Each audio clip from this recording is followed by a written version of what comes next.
আলহামদুলিল্লাহ রাব্বিল আলামিন ওয়াসসালাতু ওয়াসসালামু আলা রাসূলিহিল কারীম ওয়া আলা আলিহি ওয়া সাহবিহি ওয়া আহলি বাইতি আজমাইন। মাননীয় স্পিকার, আমাকে সুযোগ করে দেওয়ার জন্য আপনাকে অসংখ্য ধন্যবাদ। আমি সর্বপ্রথম মহান আল্লাহ তাআলার শুকরিয়া আদায় করছি। আপনাকে ধন্যবাদ জ্ঞাপন করার পাশাপাশি সারা দেশবাসী এবং বিশেষ করে আমার নির্বাচনী এলাকার সম্মানিত জনগণকে ধন্যবাদ এবং কৃতজ্ঞতা জ্ঞাপন করছি। তারাই আমাকে এবং আমাদেরকে এখানে কথা বলার সুযোগ করে দিয়েছেন তাদের মূল্যবান ভোটের মাধ্যমে।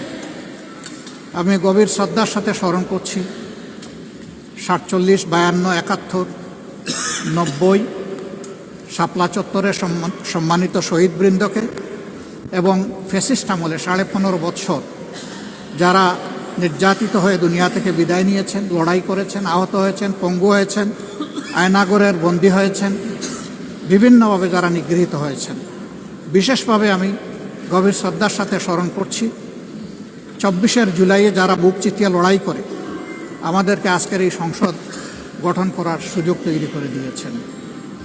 তাদের মধ্যে যারা নির্যাতিত হয়ে দুনিয়া থেকে বিদায় নিয়েছেন, মহান রব্বুল আলমিনের দরবারে দোয়া করি আল্লাহ তাদের সকলকে শহীদ হিসাবে কবুল করুন।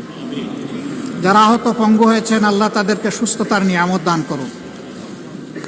আমরা সকলের প্রতি গভীর শ্রদ্ধাশীল, কৃতজ্ঞ, ঋণী। আজকের এই সংসদ গতানুগতিক কোনো সংসদ নয়, এটা 24 রক্তের উপর দাঁড়িয়ে থাকা একটি সংসদ। আজকে আপনি এই মহান সংসদের স্পিকার বা অভিভাবক নির্বাচিত হয়েছেন এবং আপনার সাথে ডেপুটি স্পিকার হিসেবে জনাব কায়সার কামাল সাহেব নির্বাচিত হয়েছেন। আমরা দুইজনকেই অভিনন্দন জানাই।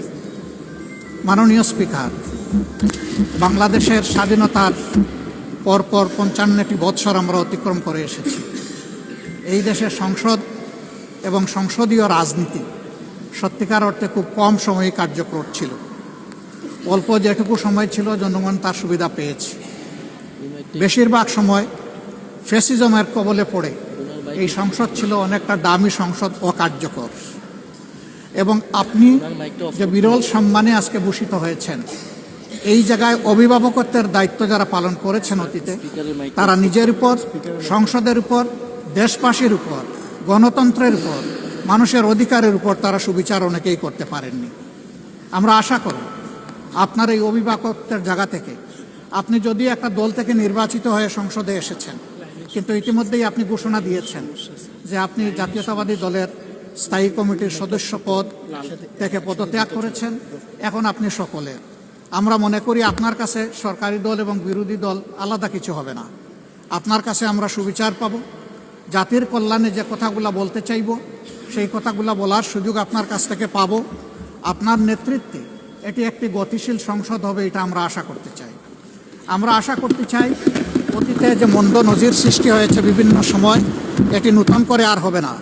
আজকের এই সংসদে অনেক তরুণ সদস্য এখানে আজকে এসেছেন। আমিও বয়সে একটু বেশি হলেও আমিও তরুণ। আমার জীবনে এটা প্রথমে এই সংসদে ঢোকা, সুতরাং আমিও তরুণদের একজন। সেই তরুণরা যারা এখানে প্রাজ্ঞ আছেন, অতীতে যারা এই মহান সংসদের সদস্য বারবার নির্বাচিত হয়েছেন, তাদের কাছ থেকে আমরা ভালো কিছু শিখব। আমরা অতীতের সংসদগুলোতে দেখেছি এখানে দেশের মানুষের কল্যাণ বিবেচনায় আলোচনা না হয়ে মানুষের চরিত্র হননের জন্য এখানে বিপুল সময় ব্যয় করা হয়েছে।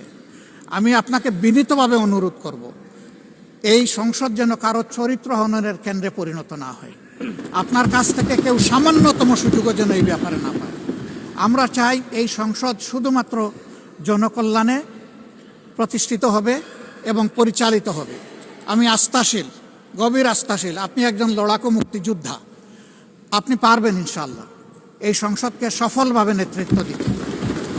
আমরা আপনার সঙ্গত প্রত্যেকটি বিষয়ে কথা দিচ্ছি, আমরা আপনাকে সমর্থন দিব, সহযোগিতা দিব, আপনার জন্য দোয়া করব।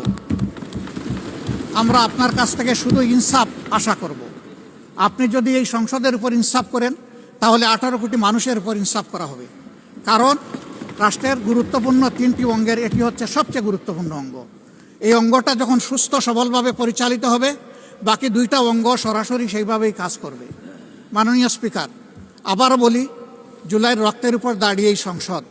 জুলাইয়ের একটা প্রত্যাশা ছিল, একটা মাত্র স্লোগান ছিল, উই ওয়ান্ট জাস্টিস। আমি আবার এটা এখন উচ্চারণ করলাম, উই ওয়ান্ট জাস্টিস। আপনার মাধ্যমে সমাজের সকল অসঙ্গতি, অন্যায়, অপরাধ, দুর্বৃত্তপনা, এটা রাজনৈতিক হোক, অর্থনৈতিক হোক, সাংস্কৃতিক হোক, এই সবগুলার অবসান ঘটবে এই সংসদকে কেন্দ্র করে। এই প্রত্যাশা ব্যক্ত করে আমি আপনার সুস্বাস্থ্য, দীর্ঘ হায়াত কামনা করছি এবং সফল নেতৃত্ব আমি কামনা করছি, যে আপনি অভিভাবক হিসাবে ইনশাআল্লাহ সফলভাবেই নেতৃত্ব দিবেন। আল্লাহ হাফিজ। আসসালামু আলাইকুম রহমতুল্লাহ।